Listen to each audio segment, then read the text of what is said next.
Yeah, it was fantastic. That's the one thing I loved. Many things I loved about the book, but these three characters, once they're away from Hogwarts, they're on the run. And you know, when we make these movies, we're predominantly studio bound and we're predominantly Hogwarts bound. And Hallows Part 1 allowed us to get out and get the characters out as they're kind of, in a way, it's a race to find Horcruxes, and it's a race to stay one step ahead of the Death Eaters and the Snatchers who are pursuing them. And that was really appealing.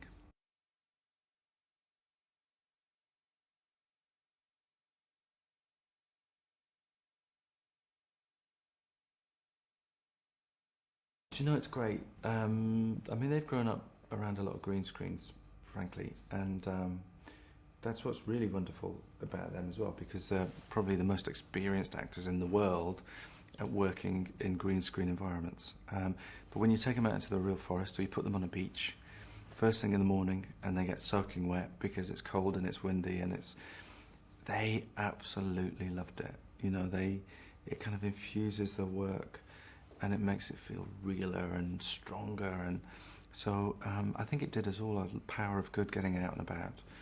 And also I have a huge crew of people who work with me. We make these films together, and rhythmically for the crew, it's good to get out. We sort of head, it's like a big travelling circus. We head for the Wales or Scotland or wherever, and it's sort of that rhythmic change keeps everyone on their toes.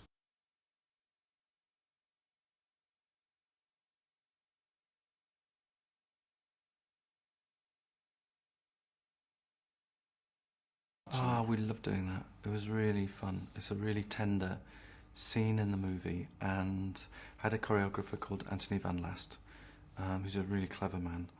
And Anthony choreographed that dance sequence, first of all. I went away for 2 hours. I said, Anthony, just work with Dan and Emma. And I came back and sat down. I was very nervous, and we pressed the music. And they did this perfectly executed dance, which was far too professional and far too perfect, because of course that, you know, Anthony's brilliant at that kind of stuff. And I said, stop guys, I'm not sure this is right. I said, can we just make it a bit more awkward and a bit more fumbly, because they don't know how to dance. They've never danced. This is the first time they've ever danced. And Anthony said, got it. I went away for another hour, did another shot somewhere else, doing something, came back, and Anthony had given them several moves which they could then kind of almost riff around. So he gave them a very basic framework, but the dance is essentially theirs.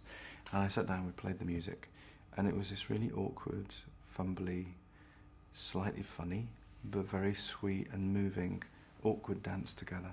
And I said, Anthony, that's perfect. Keep it like that, a bit kind of deconstructed.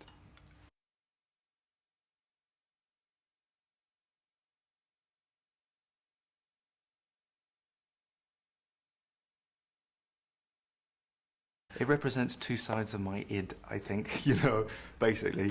There's part of me that sort of goes to the melancholic and the poignant and the sad so easily.